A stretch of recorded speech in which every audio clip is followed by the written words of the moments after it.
السلام علیکم ورحمۃ اللہ وبرکاتہ۔ نحمده ونصلی علی رسوله الکریم، اما بعد۔ قابل قدر محترم حضرات، معزز نوجوان ساتھیوں، طہارت، پاکی اور وضو کے تعلق سے بہت تفصیل کے ساتھ الحمدللہ احادیث آ رہی ہیں،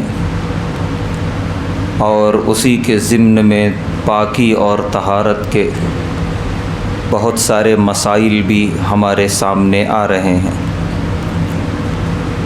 آج جو احادیث کا ترجمہ ہونے والا ہے وہ ہے تیمم کے تعلق سے۔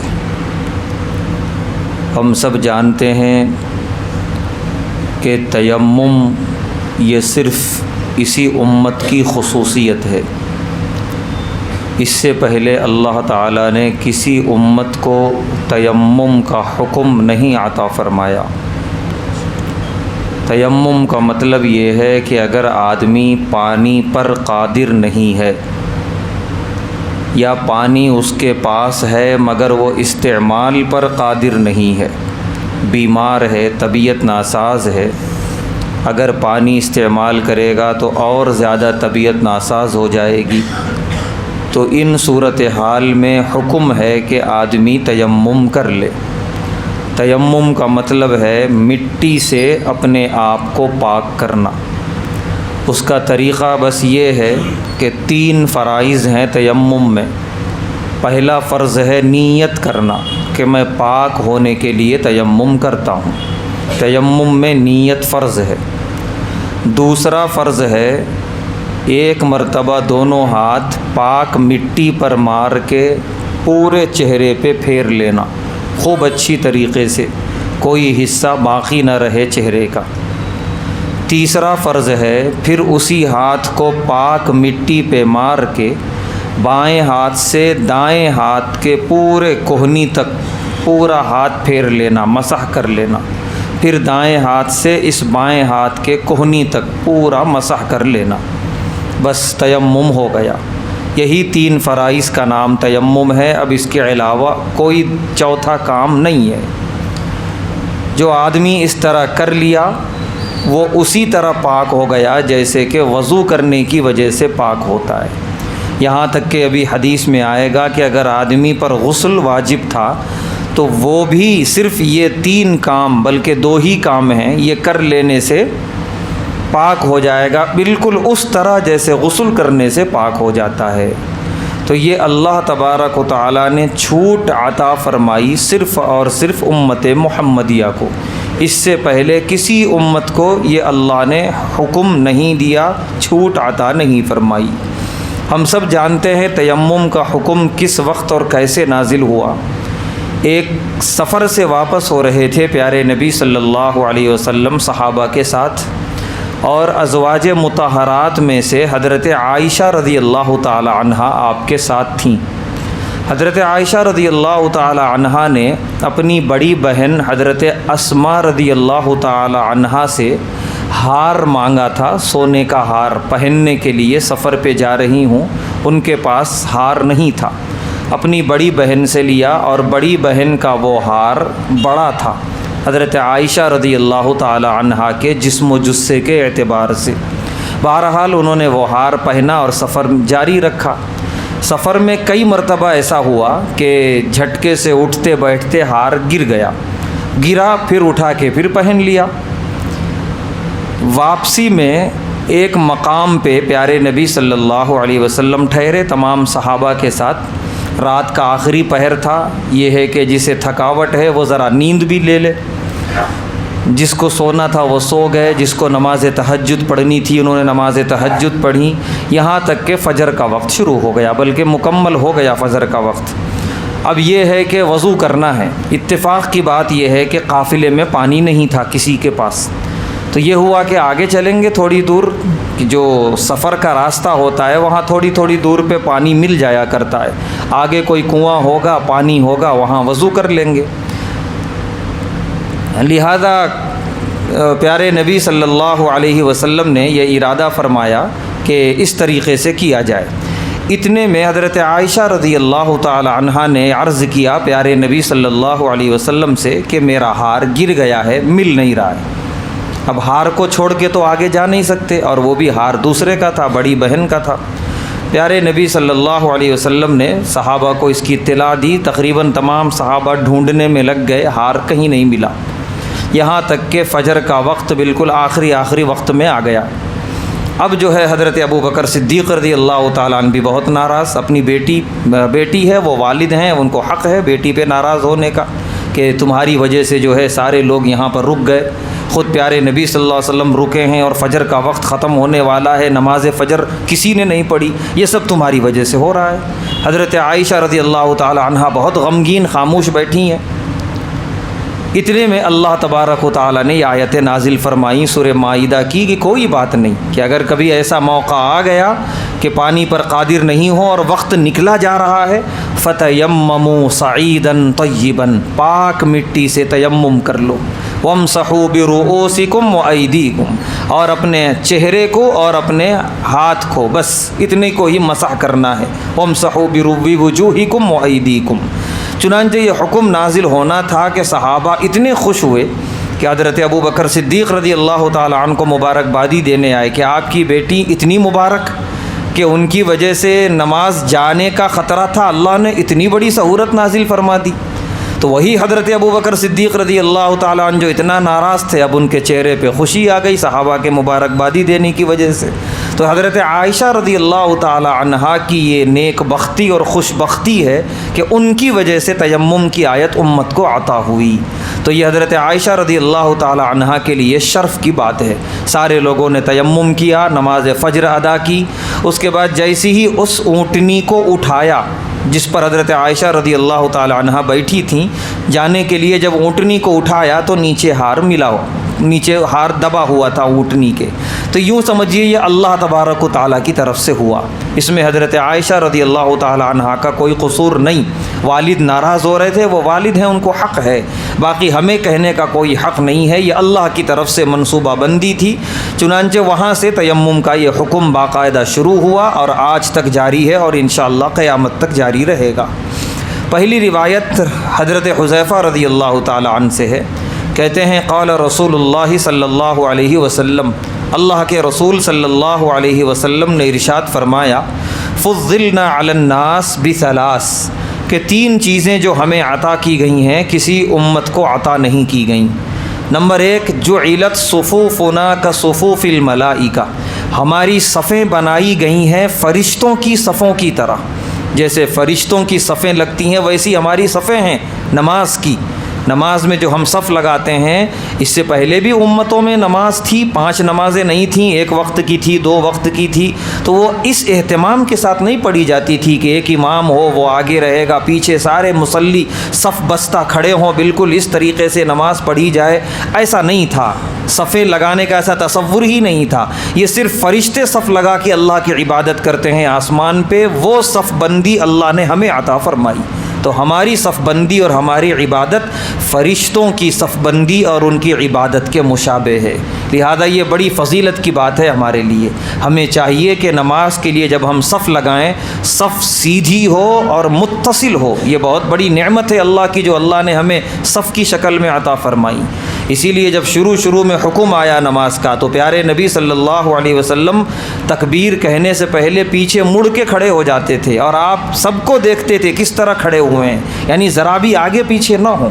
کبھی کبھی ہم سے غفلت ہو جاتی ہے، جلد بازی میں امام صاحب رکوع میں ہے، جلدی آ کے رکعت باندھنے میں ہم یہ بھی نہیں دیکھتے کہاں کھڑے ہوئے، بس آئے رکعت باندھے رکوع میں چلے گئے، یہ اچھی چیز نہیں ہے، یہ نماز خراب ہو جاتی ہے۔ صف اگر سیدھی نہ ہو، صحیح نہ ہو، صف میں ہم صحیح کھڑے ہوئے نہ ہوں، نماز متاثر ہو جائے گی، کما حقہ ثواب نہیں ملے گا۔ بلکہ یہاں تک فرمایا پیارے نبی صلی اللہ علیہ وسلم نے کہ مسجدوں میں اگر تمہاری صفوں میں کجی رہی، ٹیڑھا پن رہا، تو مسجد کے باہر تمہاری زندگی میں اس کا اثر ہوگا. دلوں میں جو ہے نفرتیں، بغض، عداوتیں یہ اس کی وجہ سے آئیں گی. اس لیے مسجد میں ہمیں صفیں بالکل سیدھی رکھنی چاہیے اور متصل، درمیان میں جگہ نہ چھوڑی جائے، بالکل ایک ساتھ مل کے کھڑا ہوا جائے. تو یہ پہلی چیز پیارے نبی صلی اللہ علیہ وسلم فرما رہے ہیں جو اللہ نے ہمیں عطا فرمائی. دوسری چیز وَجُعِلَتْ لَنَا الْأَرْضُ كُلُّهَا مَسْجِدًا، اللہ نے پوری سرزمین کو ہمارے لیے مسجد بنا دیا. یعنی کہیں بھی ہم نماز پڑھنا چاہیں پڑھ سکتے ہیں. اگر آدمی سفر میں ہے، مسجد سے دور ہے، وقت نکلا جا رہا ہے، وہ جہاں چاہے مصلی بچھائے، بس زمین پاک ہو اور وہاں پر نماز پڑھ لے. یہ اللہ نے خصوصیت کسی امت کو عطا نہیں فرمائی. سب کو حکم یہ تھا کہ عبادت گاہ میں آ کے عبادت کرنا ہے، لیکن ہمارے لیے الحمدللہ سب کچھ جائز. تیسری چیز وَجُعِلَتْ تُرْبَتُهَا لَنَا طَهُورًا، کہ اس سرزمین کی مٹی کو اللہ نے ہمارے لیے پاک کر دیا. اِذَا لَمْ نَجِدْ مَاءً، جب کہ ہم پانی نہ پائیں تو اس مٹی سے تیمم کر لیں اور اس کے بعد پاک ہو جائیں. یہ تین خصوصیات اللہ نے ہمیں عطا فرمائی. اس کے بعد کی روایت حضرت عمران ابن حسین رضی اللہ تعالی عنہ سے روایت ہے. کہتے ہیں کننا فی سفر مع النبی صلی اللہ علیہ وسلم، کہ ہم لوگ اللہ کے نبی صلی اللہ علیہ وسلم کے ساتھ ایک سفر میں تھے. فصلی بالناس، آپ نے لوگوں کو نماز پڑھائی. فلما انفتل من صلاتہ، جب آپ نماز سے فارغ ہو کے پیچھے کی جانب آئے، آپ نے دیکھا اذا ہوا برجل معتزل، ایک آدمی الگ تھلگ بیٹھا ہے. لم یصلی مع القوم، وہ قوم کے ساتھ نماز نہیں پڑھا. تو پیارے نبی صلی اللہ علیہ وسلم نے اس سے سوال کیا ما منعک یا فلان، کہ اے فلاں آدمی کس وجہ سے تم نے نماز نہیں پڑھی؟ قال، اس شخص نے کہا اصابتنی جنابہ، مجھے جنابت لاحق ہوئی، غسل واجب ہوا، ولا ماء، اور پانی یہاں پر نہیں تھا. تو چونکہ میں نے غسل نہیں کیا اسی لیے میں نماز میں بھی شریک نہیں ہوا. سفر میں ہیں ہم، آگے جائیں گے، پانی ملے گا، غسل کروں گا، پھر نماز پڑھ لوں گا میں. تو میرے نماز نہ پڑھنے کی وجہ پانی نہیں ملنا، یہ وجہ تھی. پیارے نبی صلی اللہ علیہ وسلم نے فرمایا علیک بالصعید، جب بھی ایسا موقع ہو پاک مٹی کو استعمال کرو، یعنی پاک مٹی سے وہیں کا وہیں تیمم کرو. فإنہ یکفیک، یہ تمہارے لیے کافی ہے. تو اس سے معلوم ہوا کہ تیمم وضو کی جگہ بھی ہے اور تیمم غسل کی جگہ بھی ہے، کہ آدمی پر غسل واجب ہو اور پانی نہ پائے تیمم کر لے تو پاک ہو جائے گا. ہاں یہ بات ذہن میں رہے کہ اگر جسم پر کہیں نجاست لگی ہے تو اس کو صاف کرنے کے بعد تیمم کرنا ہے. غسل کی اگر حاجت ہے تو نجاست لگی ہونے کی حالت میں تیمم کر کے نماز نہیں پڑھ سکتے. اس کے بعد کی روایت راوی ہیں حضرت جابر رضی اللہ تعالیٰ عنہ، فرماتے ہیں خرجنا فی سفر، ہم نکلے تھے ایک سفر میں. ایک سفر تھا جس میں پیارے نبی صلی اللہ علیہ وسلم نہیں تھے، عام مسلمان تھے. فاصاب رجلا منا حجر، کہہ رہے ہیں سفر میں ایک شخص تھا جس کو دوران سفر ایک پتھر آ کے لگا اس کے سر میں. سفر کے دوران کہیں سے کسی نے پتھر مارا یا کہیں سے آیا پتھر وہ، اور بہت تیزی سے اس کے سر میں لگا. فشج فی رأسہ، اور سر میں بڑا گہرا زخم پیدا کر دیا اس شخص کے.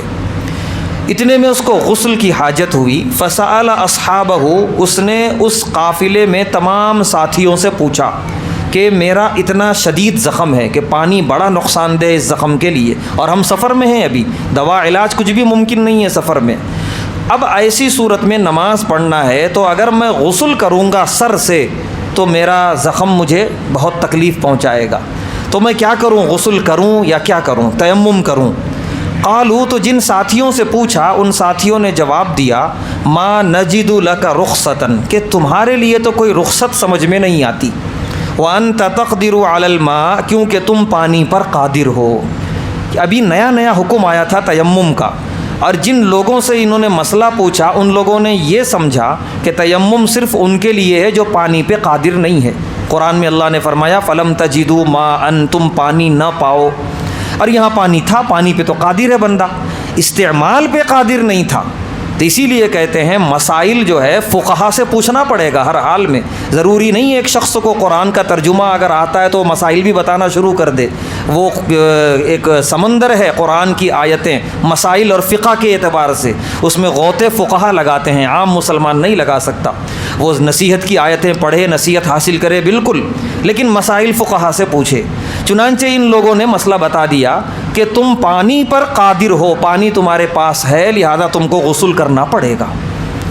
فاغتسل، اس بیچارے نے غسل کیا اور زخم بڑا خطرناک ہو گیا، فمات، اس کا انتقال ہو گیا دوران سفر۔ کہہ رہے ہیں فلما قدمنا علی النبی، جب یہ قافلہ پہنچا ہے نبی پاک صلی اللہ علیہ وسلم کے پاس، اخبر بذالک، نبی پاک صلی اللہ علیہ وسلم کو خبر دی گئی کہ دوران سفر ایسا ایسا ہوا۔ پیارے نبی صلی اللہ علیہ وسلم نے سنا اور آپ پر بڑا گہرا اثر ہوا، یعنی بہت غمگین ہوئے کہ خواہ مخواہ ایک شخص کی جان گئی صرف مسئلہ صحیح نہ بتانے کی وجہ سے۔ آپ نے فرمایا کہ قتلہم اللہ، اللہ ان سے انتقام لے گا جنہوں نے اسے غلط مسئلہ بتایا ہے۔ الا سألوا، انہوں نے پوچھا کیوں نہیں، اذا لم یعلموا، جب وہ جانتے نہیں تھے تو، یعنی انہیں معلوم نہیں تھا تو خاموش بیٹھ جانا تھا، مسئلہ ہمیں معلوم نہیں ہے، مدینے جائیں گے پیارے نبی صلی اللہ علیہ وسلم سے پوچھ لیں گے، لیکن اتنا بھی توقف نہیں کیا، مسئلہ بتا دیا غلط اور اس کا انتقال ہو گیا۔ پیارے نبی صلی اللہ علیہ وسلم نے فرمایا یاد رکھو انما شفاء العی السؤال، کسی بھی مریض کی شفا سوال میں ہے، کیسا بھی مرض ہو، نماز پڑھنا ہے، وضو کا مسئلہ ہے، غسل کا مسئلہ ہے، وہ پوچھے، اس کو جواب ملے گا شریعت کے اعتبار سے، ایسا جواب کہ اس کے مرض کو کوئی تکلیف نہیں پہنچائے گا، لیکن پوچھے اور بتانے والا صحیح طریقے سے بتائے۔ اس کے بعد آپ نے فرمایا انما یکفیہ ان یتیمم ویعصب علی جرحہ، کہ اس شخص کے لیے اتنا کافی تھا کہ وہ اپنے زخم پہ پٹی باندھتا، پھر اس کے اوپر سے ہاتھ کچا کر کے یوں پھیر لیتا، خالی پٹی کے اوپر سے، وَيَغْسِلُ سَائِرَ جَسَدِهِ، باقی پورے جسم پہ پانی بہا دیتا، اس کا غسل ہو جاتا۔ یہ مسئلہ بتایا جاتا اسے، یا نہیں معلوم تھا تو خاموش رہا جاتا، مدینے آنے تک غلط بتا دیا گیا، اس کا انتقال ہو گیا، اللہ اس کا حساب لیں گے، پیارے نبی صلی اللہ علیہ وسلم نے فرمایا۔ تو اس سے جہاں ہمیں ایک مسئلہ معلوم ہوا کہ جسم میں کہیں پر بھی مرض ہے، زخم ہے، تکلیف ہے، تو وہاں پانی نہ پہنچایا جائے، بس ہاتھ کچا کر کے پھیر لیا جائے اس کے اوپر سے، باقی اس کے علاوہ سارے جسم پہ پانی بہایا جائے، یہ مسئلہ معلوم ہوا۔ وہیں یہ بات بھی معلوم ہوئی کہ شریعت کا کوئی مسئلہ ہمیں یقینی طور پہ اگر معلوم نہیں ہے تو خاموشی اختیار کریں، زبان بند کریں، جن کو معلوم ہے ادھر رہنمائی کر دیں کہ وہاں جا کے پوچھ لو، وہاں معلوم ہو جائے گا۔ غلط بتائے جانے پر غلط عمل ہو گیا تو وبال اس بتانے والے پر ہوگا کل آخرت کے میدان میں۔ تو اللہ تبارک و تعالیٰ سے دعا ہے، اللہ تبارک و تعالیٰ ہم تمام کو شریعت کے مسائل پر کما حقہ عمل کرنے کی توفیق عطا فرمائے، حسب ضرورت تیمم کی رخصت پر عمل کرنے کی توفیق عطا فرمائے، ہر طرح کے شرور اور فتن سے حفاظت فرمائے۔ وآخر دعوانا ان الحمد للہ رب العالمین۔